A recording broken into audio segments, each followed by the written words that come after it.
Girlfriend के साथ Saiyaara movie देखने गया। उस दिन मुझे अंदाजा भी नहीं था कि मेरी जिंदगी का सबसे बड़ा मोड़ आने वाला है। वो शनिवार की शाम थी और शहर की सड़कें पर हल्की हल्की बारिश हो रही थी। माहौल रोमांटिक था और मैं अपनी गर्लफ्रेंड रिया के साथ बाइक से सिनेमा घर की तरफ निकल पड़ा। हम दोनों ने इस मूवी का इंतजार हफ्तों तक किया था, क्योंकि उसके गाने और ट्रेलर ने हमें पहले से ही भावुक कर दिया था। रिया सफेद कुर्ते में बेहद खूबसूरत लग रही थी और उसकी मुस्कान देखकर मैं अपनी सारी तनाव भूल चुका था। पर मुझे नहीं पता था कि ये शाम मेरी जिंदगी बदल देगी। टिकट बुकिंग पहले से ही कर ली थी, तो सीधे अंदर चले गए।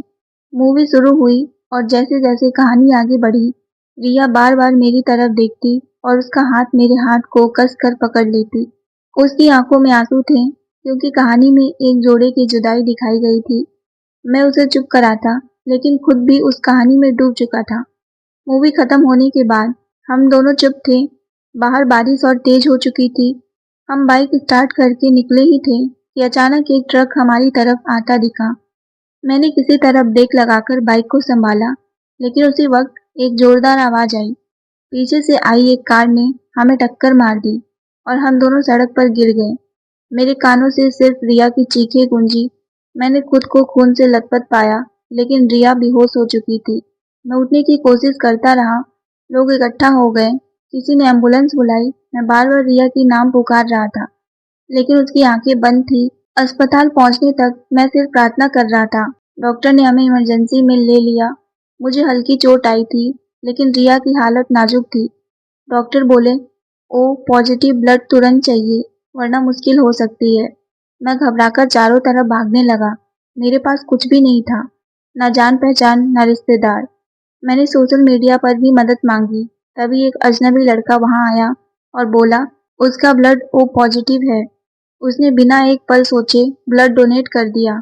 मैं हाथ जोड़कर उसका शुक्रिया अदा करता रहा। कुछ घंटे बाद ऑपरेशन खत्म हुआ और डॉक्टर ने कहा कि रिया की हालत स्थिर है, लेकिन अगले 24 घंटे बेहद अहम हैं। मैं उसकी आंखें खुलने का इंतजार करता रहा। रात भर उसके बेड के पास बैठा रहा। तभी रात के करीब 3 बजे, जब मैं झपकी लेने ही वाला था, रिया ने हल्की आवाज में मेरा नाम लिया। मैं तुरंत झुककर उसके पास गया। उसने कमजोर आवाज में कहा, अजय, मुझे कुछ कहना है। जो भी हो, सुनकर गुस्सा मत होना। मैं घबराया, लेकिन धीरे से बोला, रिया, अभी कुछ मत बोलो, आराम करो, सब ठीक हो जाएगा। पर उसने मेरा हाथ कसकर पकड़ लिया और कहा, सच जानना जरूरी है, क्योंकि शायद मैं सुबह तक। उसकी आवाज रुक गई। मैं घबरा गया और बोला, डॉक्टर ने कहा है तुम ठीक हो जाओगी, बस दवाई लो और सो जाओ। लेकिन उसकी आंखों में आंसू बहने लगे। उसने कहा, अजय, वो कार जिसने हमें टक्कर मारी, वो हादसा नहीं था, वो कोई हमें मारना चाहता था। मैं हक्का बक्का रह गया। मेरे रोंगटे खड़े हो गए। मैंने पूछा, तुम्हें कैसे पता? तो उसने कहा, क्योंकि वो कार उसी की थी जिसे मैं तुमसे छिपकर मिलती थी, और उसने धमकी दी थी कि अगर मैं तुम्हारे साथ रहना नहीं छोड़ा तो वो हमें खत्म कर देगा। मेरे पैरों तले जमीन खिसक गई। हाँ, मेरे दिमाग में तूफान सा आ गया। मैं चिल्लाया, कौन था वो? और तुमने ये पहले क्यों नहीं बताया? रिया रोती हुई बोली, वो वो मेरा पुराना बॉयफ्रेंड था। मैंने कभी तुम्हें नहीं बताया, क्योंकि मैं उसे पूरी तरह रिश्ता तोड़ चुकी थी। लेकिन जब उसे पता चला कि मैं तुमसे प्यार करती हूँ, तो वो पागल हो गया। उसने मुझे कई बार कॉल करके धमकाया, और आज उसने सच में कोशिश की हमें मारने की। मेरी सांसें तेज हो गई। गुस्सा और डर दोनों अंदर भर गए। तभी उसी वक्त नर्स आई और बोली कि पुलिस हमसे बात करना चाहती है, क्योंकि उन्हें सीसीटीवी फुटेज में वही कार दिखी है। मैं बाहर गया और पुलिस ने बताया कि ड्राइवर फरार है, लेकिन गाड़ी का मालिक पता चल चुका है। और नाम सुनते ही मेरे पैरों तले जमीन खिसक गई, क्योंकि वो वही था जिसे रिया ने बताया। पुलिस ने कहा कि हमें सतर्क रहना होगा, क्योंकि वो अब भी आसपास हो सकता है।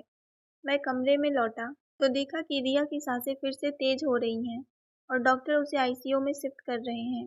मैं बस वहीं खड़ा था, कांपते हाथों और डरते दिलों के साथ, ये सोचते हुए कि अगर रिया को कुछ हो गया तो मैं खुद को कभी माफ़ नहीं कर पाऊंगा। उस रात मुझे समझ आ गया कि ज़िंदगी कितनी नाजुक है और प्यार के लिए इंसान कितने हदों तक जा सकता है। लेकिन उस वक्त मुझे सिर्फ रिया की ज़िंदगी बचानी थी, बाकी सब बाद में। आईसीयू के बाहर बैठा मैं बस घड़ी की सुइयों को देखता जा रहा था। हर सेकंड मेरे दिल की धड़कन बढ़ा रहा था। डॉक्टर बार-बार कह रहे थे कि अगला कुछ घंटा बहुत नाजुक है, लेकिन मैं बस में रिया का चेहरा देखे बिना चैन नहीं पा रहा था। तभी मेरे पास एक पुलिस वाला आया और बोला, हमें शक है कि जिस इंसान ने कार से टक्कर मारी वो फिर से अस्पताल के आसपास घूम रहा है। आप सतर्क रहिए। ये सुनकर मेरे हाथ कांपने लगे। मैंने तुरंत रिया के कमरे के पास खड़े 2 सुरक्षाकर्मी से कहा कि उन्हें ध्यान रखें। अचानक बिजली चमकी और बारिश तेज हो गई। पूरा अस्पताल जैसे खामोशी में डूब गया। उसी खामोशी में अचानक आईसीयू के अलार्म की आवाज़ गूंजी। डॉक्टर और नर्स भागते हुए अंदर गए। मैं दरवाजे तक दौड़ी, लेकिन मुझे रोका गया। अंदर से आवाज़ आ रही थी। वो सांसें ले रही थी। सीपीआर दो, जल्दी। मेरी सांसें थम गई। मैं हाथ जोड़कर भगवान से प्रार्थना करने लगा। तभी एक नर्स बाहर आई और बोली, आपको अंदर बुला रहे हैं। मैं अंदर गया तो देखा रिया बेहोश थी, मशीनों से जुड़ी हुई। डॉक्टर ने कहा, उसे आपकी ज़रूरत है, उससे बात कीजिए, शायद उसकी चेतना लौट आए। मैं उसके पास बैठा, उसके हाथ पकड़कर बोला, रिया, प्लीज़ मुझे छोड़कर मत जाओ। हमें अभी बहुत सारी बातें करनी हैं। हम नया घर लेंगे, नए सपने देखेंगे। तुम मेरी ज़िंदगी हो। मेरी आंखों से आंसू बह रहे थे। तभी उसकी पलकों में हल्की सी हलचल हुई। उसने बहुत धीमे से कहा, अजय, अगर मैं नहीं बची तो वादा करो तुम मेरे लिए इंसाफ मांगोगे और खुद को टूटने नहीं दोगे। मैंने गुस्से और दर्द में कहा, कुछ नहीं होगा, हम दोनों साथ रहेंगे, बस सांसें लो। तभी डॉक्टर ने कहा, दिल की धड़कन वापस आ रही है। उस पल लगा जैसे भगवान ने मेरी सुन ली। अगले कुछ घंटों में उसकी हालत सुधरने लगी, लेकिन पुलिस ने हमें चेतावनी दी थी कि उसका एक्स बॉयफ्रेंड जो हमें मारना चाहता था, अब भी फरार है और खतरनाक हो सकता है। अगले दिन जब रिया होश में आई तो उसने पुलिस को सब बताया। उसके पास मैसेज और कॉल रिकॉर्ड थे जो सबूत बने। पुलिस ने उसे ट्रैक किया और पकड़ लिया। लेकिन असली झटका मुझे तब लगा जब पुलिस ने बताया कि उसने पहले भी 2 लोगों को नुकसान पहुंचाने की कोशिश की थी और ये सब उसके पागलपन का हिस्सा था। लेकिन इस सब के बीच में रिया टूट चुकी थी। हम दोनों के दिल में उस रात की यादें हमेशा के लिए बस गई। हर बार जब मैं सैयारा गाना सुनता, आंखों में आंसू आ जाते, क्योंकि वो मूवी और वो रात हमेशा उस हादसे की याद दिलाती। रिया धीरे धीरे ठीक हो गई, लेकिन उसने मुझसे एक दिन कहा, अजय, मुझे थोड़ा वक्त चाहिए इन सब चीज़ों से दूर होने के लिए। मैं चाहती हूँ कि तुम अपना ख्याल रखो और मजबूत बनो। मैं समझ सकता था कि वो कितनी टूटी हुई थी। हमने कुछ समय के लिए दूरी बना ली ताकि हम दोनों अपने जख्म भर सकें। कुछ महीने बाद जब सब शांत हुआ तो हम फिर मिले, लेकिन अब हमारा रिश्ता वैसा नहीं था। हम दोनों एक दूसरे को देखकर रो पड़ते थे, क्योंकि हर बार उस रात की तस्वीरें आंखों में घूम जाती। अंत में हमने तय किया कि हम एक दूसरे की जिंदगी का हिस्सा तो रहेंगे, लेकिन शायद प्यार अब बोझ बन चुका था। हमने अलग होने का फैसला किया, लेकिन वादा किया कि एक दूसरे के मुश्किल वक्त में हमेशा साथ रहेंगे। आज जब मैं उस रात को याद करता हूँ तो समझ आता है कि जिंदगी एक पल में सब कुछ बदल सकती है। सैयारा मूवी, वो गाने, वो बारिश, वो प्यार, सब एक तरफ, और वो हादसा, वो डर, वो टूटे हुए सपने एक तरफ। लेकिन एक बात पक्की है, उस रात ने मुझे सिखा दिया कि किसी भी रिश्ते में सच्चाई और हिम्मत सबसे बड़ी होती है।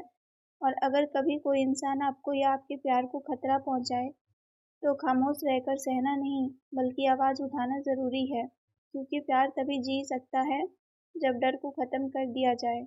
आज भी मैं रिया से मिलकर मुस्कुराता हूँ, लेकिन भीतर से जानता हूँ कि वो रात हमें हमेशा जोड़कर भी अलग कर गई। और हर बार जब मैं सैयारा गाना सुनता हूँ, आंखें बंद करके बस यही सोचता हूँ कि काश उस रात वो हादसा ना होता, शायद हमारी कहानी का अंत कुछ और होता। तो दोस्तों, कैसी लगी आपको ये कहानी? कहानी पसंद आई हो तो वीडियो को लाइक, शेयर और सब्सक्राइब ज़रूर करें। मिलते हैं एक नई कहानी में, तब तक के लिए आप सबका धन्यवाद।